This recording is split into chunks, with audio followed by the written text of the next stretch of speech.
こんにちは。仕事に役立つ文房具のセレクトショップ10の仕事道具店です。今日はお悩み別で選ぶ議事録議事メモにおすすめのノートを紹介していきます。皆さんは自分のために議事録って取ってますか？私は新卒時代はね、積極的に会議全体の議事録を取るようにちょっと頑張らされていた記憶があって、それがね過ぎると他の方が作ってくれた議事録を見る程度になっていました。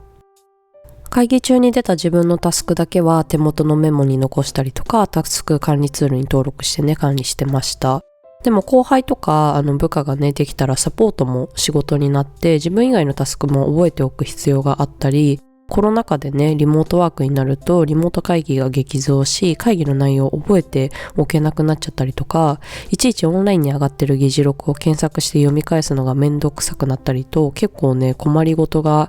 ちょこちょこ発生していました。そこで自分に関わることだけは手元にね議事メモとして残すようにしたところ、かなり悩みが解決されたので、今日は悩み別におすすめの議事メモとか議事録ノートを紹介します。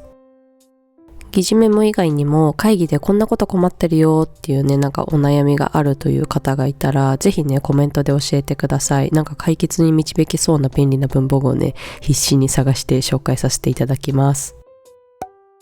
まず一つ目のお悩みから、未経験の領域でわからないことだらけの会議、例えば他業界に転職したてで専門用語も技術的なこともわからない、新しいプロジェクトで手探り状態などで頭が混乱するとかっていうね会議ありますよね。あと他には会議の内容が抽象的で理解が難しい、チームの方針とかを考える会とか、あと何かの定義を作るときに意見をぶつけ合う会議とかって言葉だけだとイメージしにくいことありますよね。あとはアイデアやインスピレーションが湧く会議の内容の時、施策の振り返りとか事例共有とかでアイデアが湧くことが多いんですけど、文章だけで残すのが難しいっていうのが悩み。ということで、この辺の悩みをまるっと解決するには、手元で図やイラストなどの情報を整理しながらメモれるノートパッドがおすすめなので、そちらを紹介していきます。クノープワークスビーゴプランナーパッドミーティング869円です。これまでもね、このマンスリーのパッドはよく紹介してきました。で、今回はこのミーティングという議事メモにぴったりな柄、スタイルっていうのをねあるので、こちらを紹介します。まず左上に会議名やトピックス、議題などを書き込めるエリアがあります。結構エリアが広くて大きく書けるので、後からこのメモを探すときにね見つけやすいですよ。議事メモあるあるですけど、どこに書いたかわからなくなることもね多いですよね。その後は右上に日付、場所、出席者をそれぞれ書き込むエリアがあります。考えたくはないけど、後でね意見が覆ったりとか揉めたりした時に証拠となるのでね、日付はよく参照しますよね。場所は正直そこまで記録して助かった記憶はないかな。出席者はある程度固定であれば逆に欠席者を書いても良さそう。で、メインの書き込みエリアは薄い方眼で、図もグラフもイラストももちろんテキストもね何でも濃いのフォーマットです。過去会議のねエピソードなんですけど、前職はね愛媛県出身のメンバーがたくさんいたんですが、この件はたちまち天さんにお願いしますと言われて、はいわかりましたと返答して会議終わりにね大急ぎで取り掛かって、その日中に完了の連絡をしました。早いねってね驚かれつつ、何度かねこのやり取りを結構繰り返してました。で、ある時本社出張でね懇親会があって、居酒屋でたちまちビールでとね発言されてる社員さんがいたので、まだみんな揃ってないのでゆっくりでもいいんじゃないですかって何気なく聞いたら、全然せかしてないよって言うんですよ。で、お互いってなって、その時ね初めて気がついたんですけど、たちまちってね方言っぽくて、私の知っているたちまちって即座に、今すぐにっていう意味だったんですけど、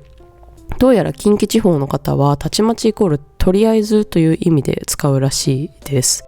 で、今までのねタスクはとりあえずやっといてっていうレベルのやつだったみたいで、気合い入れてやってたからね驚かれたのかと納得しました。近畿道とね時間軸が違うややこしい方言だったので、うっかり大きなミスにつながる前に気がつけてよかったです。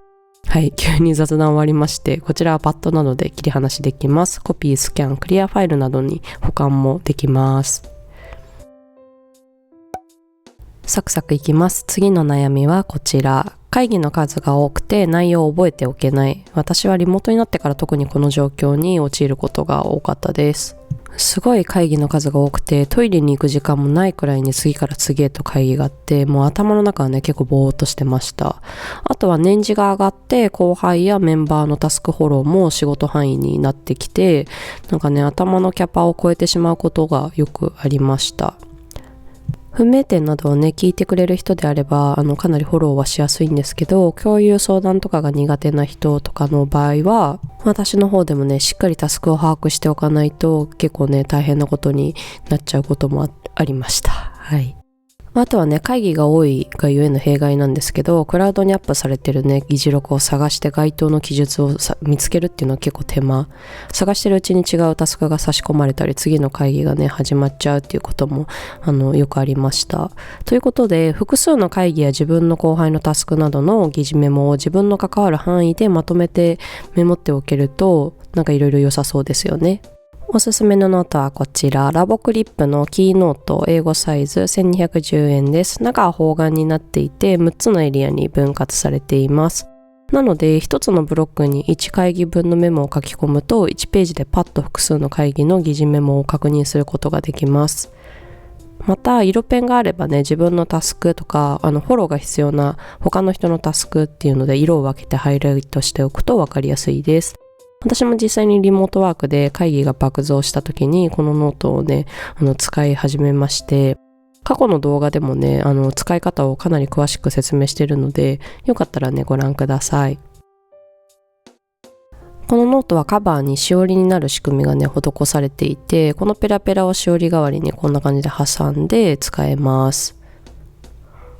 このノートリアルなね私の議事メモノートなんですけど、もう本当にねぎっしり書いてある通り助けられました。でもとうとうメーカーさんからのね生産が終了縮小ということで一部のカラーはもう欠品しており、他のカラーもねいつ終わってしまうのかという状況で、たまたま実店舗にねこのメーカーさんの方がお客様として買い物に来てくれたことがあって、一応ね熱意は伝えました。ただねなくなってしまうこと自体はね覆らないと思うので代替品もちょっと紹介していきます。同じくラボクリップのキーノート英語スリムで、こちらは880円です。スリムサイズの方がパソコンの横で使う場合はね場所も取らずに使えます。これは使ってみてもらうとめっちゃわかると思うんですけど、パソコンを使いながらノートにね書き込む場合ってなるべくパソコンに近いところで書くのが便利なので、英語サイズの場合は右側のページに書き込むときにちょっとパソコンから遠くなりすぎて書き込みにくいかなと思います。画面に表示されていることを参照するのも目線をかなり大きく移動しないといけないっていうのとか、あと手を大きく広げないといけなくて結構不便なので、パソコンと使うならむしろねリングの方がおすすめかなと思います。もう一点おすすめなのがインフィエイトのスケジュールパッドミニッツ495円です。英語サイズで1ページに5つの商談のメモを書き込めるフォーマットで50枚入りになってます。商談相手の会社名、日付、議題、名前とかをね書く欄が用意されています。社内会議をメインで使う場合はね会社名とかは使わなくても良さそうですね。シンプルなデザインなのでちょっとお堅いビジネスシーンでもね使いやすくて、パッドタイプなので1枚ずつ切り離してコピー、スキャン、保管も問題なくできます。最後に紹介するお悩みはこちら。一つ一つの会議が議論も多く内容も重め、何かを決定するプロセスごとメモっておきたいとき、あとは議論が白熱するのにアクションが曖昧になりがちな会議が多くて、これはね会社組織の課題だとは思うんですけど、みんなの共通認識でねこの後何をやるのかを決めようと思っていないとなあなあになりがちになっちゃいますよね。あとは紙で議事録、議事メモを取る方が雰囲気的にまたは自分の相性的にいいんだよねという方、そんなお悩みは一つの会議の議事メモ、議事録をしっかり書き込めるエリアがあるノートがいいんじゃないかなと思うので、そちらを紹介していきます。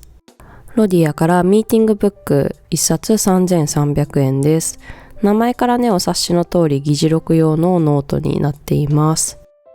日付、議題など何でも書き込めるエリアがあって、て、あと議事録アクション書き込むエリアがあります。ページ裏表合計2ページで1会議分となっています。アクションを右側に書き込むようにエリアが確保されているので、議論の最後には必ず次何するんだっけを考えられるようなノートです。はい、最後までご覧いただきありがとうございます。皆さんの会議の悩みが解決できそうなアイテムはありましたか？ぜひコメントや高評価で教えてくださいね。またね。